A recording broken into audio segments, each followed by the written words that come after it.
آپ نے فرمایا جنت میں گیا، میں نے قرآن کی تلاوت سنی، میں نے کہا یہ کون تلاوت کر رہا ہے؟ کہا جی حارثہ بن نعمان کر رہے ہیں۔ حارثہ بن نعمان وہ تو مدینے میں بیٹھا ہوا ہے، ابھی مرا تو نہیں، ابھی جنت میں تو آیا نہیں، تو یہ آواز کیسی ہے؟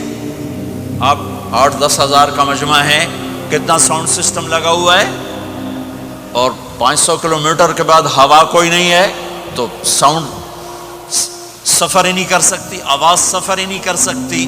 حارثہ بن نعمان نے کون سا ساؤنڈ سسٹم لگایا تھا کہ مدینے میں بیٹھ کے تلاوت کرے اور جنت میں اس کی ساری جنت کو آواز سنائی دے؟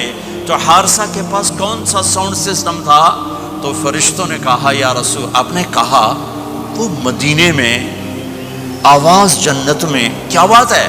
کہا یا رسول اللہ، ماں کو اتنا خوش کیا ہے خدمت کر کے کہ جب قرآن پڑھتے ہیں اللہ ساری جنت کو قرآن سناتے ہیں۔ ساری وہ ماں جو آج ذلیل ہو رہی ہے، وہ ماں جس کو پوچھنے والا کوئی نہیں، نہ کینیڈا میں، نہ پاکستان میں، نہ انڈیا میں، نہ بنگلہ دیش میں، کوئی خوش نصیب ماں ہے جس کی اولاد اسے پوچھتی ہے، ورنہ مال کی دوڑ نے پاگل کر دیا، اندھا کر دیا۔ ساری دوڑ کا آخر کیا ہے؟ میتھمیٹکس کا ایک قاعدہ ہے کہ ملین انٹو زیرو کیا ہوتا ہے بھائی؟ Zero. Crore into zero zero, billion trillion into zero zero. میرے رب کی قسم ہے، دنیا کی عزتیں، شہرتیں، بلندیاں، دنیا کے دھن دولت، بلڈنگیں، تجارتیں، ضرب موت زیرو زیرو۔ یہ آنکھ بند ہوئی، اب طارق جمیل نہیں کہا جائے گا، میت کہا جائے گا، ڈیڈ باڈی کہا جائے گا، کوئی مولانا نہیں کہے گا۔ اولاد بھی کہے گی جنازہ اٹھاؤ، میت اٹھاؤ، چارپائی اٹھاؤ۔ کبھی سنا کسی نے کہا ہو اماں جی کو اٹھاؤ، بیگم صاحب کو اٹھاؤ، شہزادی کو اٹھاؤ، ملکہ کو اٹھاؤ؟ میت میت۔ منجی چاہو جی، منجی چاہو، جلدی کرو جی، اسی دکانہ تے جاؤنا ہے، منجی چاہو، دیر ہو گئی ہے۔ لوگ گھڑیاں دیکھ رہے ہوتے ہیں، جنازے کا ٹائم تو 11 بجے کا تھا، 11:10 ہو چکے ہیں۔ ساری زندگی کی عزتیں دولتیں جب موت سے ضرب کھاتی ہیں زیرو ہو جاتا ہے۔ شہرت، دولت، بلندی، پستی، گمنامی، ضرب موت زیرو، مٹی کا ڈھیر بن جاتا ہے۔ یہ سب دھوکے کا گھر ہے، یہ مچھر کا پر ہے، یہ مکڑی کا جالا ہے، یہ آج ہے اس کی کل کوئی نہیں ہے، کل تو بڑی دور ہے، یہ سانس ہے اگلے سانس کا کوئی پتہ نہیں، یہ قدم ادھر سے ادھر آنے کا کوئی پتہ نہیں، یہاں سے نیچے اترنے کا کوئی پتہ نہیں۔ تو کیا اس پر ایمان کو بیچ دوں؟ کیا اس پر آخرت کو آگ لگا دوں؟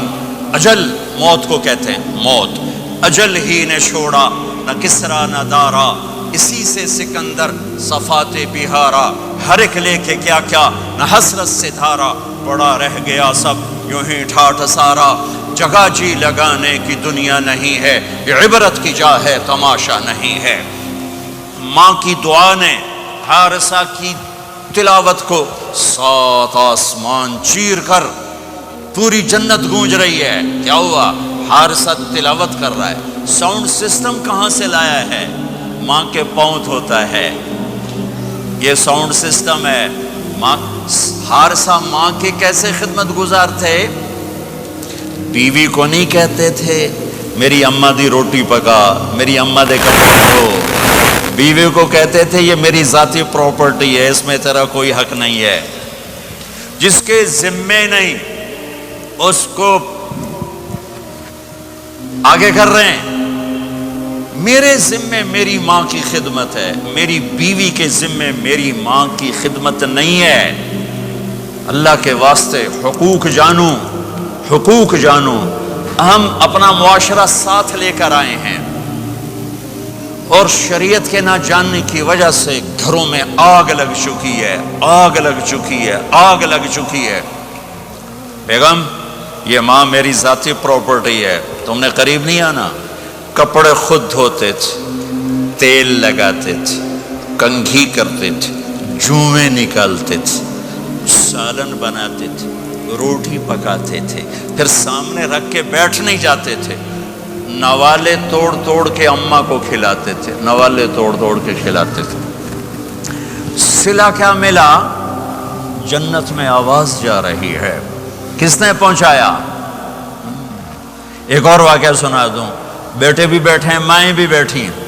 موسیٰ علیہ السلام نے کہا یا اللہ میرا جنت کا ساتھی کون ہے؟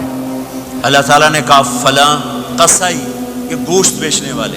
گوشت بیچنے کا پیشہ ہمارے ملک میں کوئی اچھا نہیں ہے، تھے میں چنگا ہوئے تو پتہ کوئی نہیں، تو وہ ماٹھے لوگ کرتے ہیں، تو ادھر تو بڑا فیشن کے ساتھ ہے۔ تو موسیٰ علیہ السلام حیران ہوئے، بھئی قصائی میرا جنت کا ساتھی کیسے بن گیا؟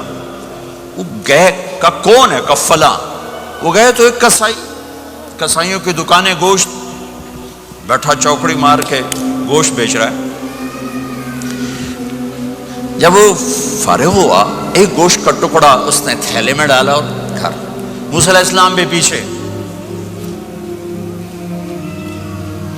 کہنے کہ میں آ جاؤں؟ کہا آ جاؤ۔ اس نے جا کے گوشت کی بوٹیاں بنا کر ہانڈی پہ چڑھایا، آٹا گوندنے بیٹھا، پھر اس کو نرم ہونے دیا، سالن تیار کیا، روٹی بنائی، تھالی میں پلیٹ میں سجا کر ایک بڑھیا ایسے لیٹی ہوئی ہوں، اس کو کہتا ماں جی ماں جی، اس کو اٹھایا، نوالے بنا کے کھلاتا رہا کھلاتا رہا کھلاتا رہا۔ اس نے کہا ہوں میری بس، تو اس نے منہ صاف کیا، اس کو لٹایا، وہ کچھ بولی، کچھ بڑائی۔ موسیٰ علیہ السلام دور کھڑے تھے، کہنے لگے بھائی کون ہے یہ؟ کہ میری ماں ہے۔ یہ کیا کہہ رہی تھی؟ وہ کہنے لگا جی ماں جو ہوئی کی دساں، جداں دی خدمت کراں شروع ہو جاندی تینوں اللہ جنت وچ موسیٰ دا ساتھی بناوے۔ کتھے موسیٰ تے کتھے قصائی؟ ارے پنجابی سمجھ میں آتی ہے؟ ترجمہ کروں؟ ترجمہ کروں؟ اچھا، موسیٰ علیہ السلام سے کہنے لگا یہ میری ماں ہے، جب بھی اس کی خدمت کرتا ہوں تو یہ شروع ہو جاتی ہے اللہ تجھے جنت میں موسیٰ ساتھی بنائے۔ کہاں موسیٰ، کہاں ایک قصائی، لیکن ماں کی دعا میں طاقت ہے کہ قصائی کو نبی سے ملا دیتی۔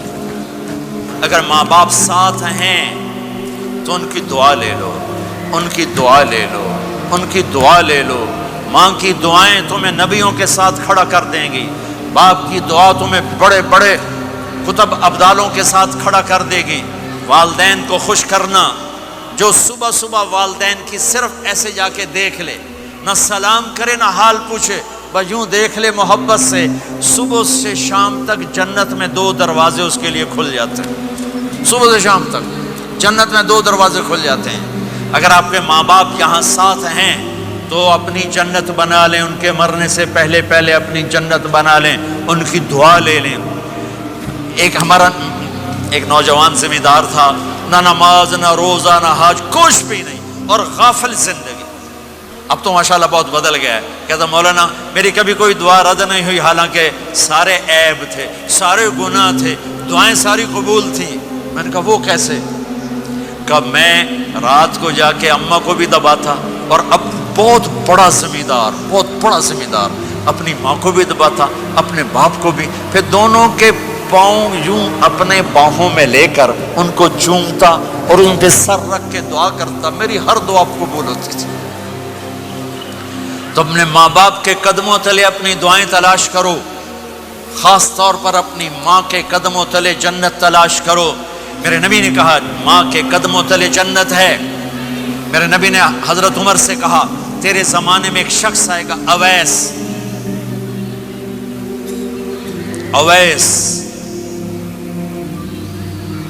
وہ رنگ کا ہوگا کالا، قد کا ہوگا چھوٹا، اور قبیلہ ہوگا قرن۔ جب وہ آئے تو اس سے دعا کروانا، تو بھی اور علی بھی۔ کہ وہ کس لیے؟ کہ اویس نے ماں کی خدمت کر کے وہ مقام حاصل کیا ہے، جب ہاتھ اٹھاتا اللہ ہاتھ رد نہیں کرتا۔ عمر علی کو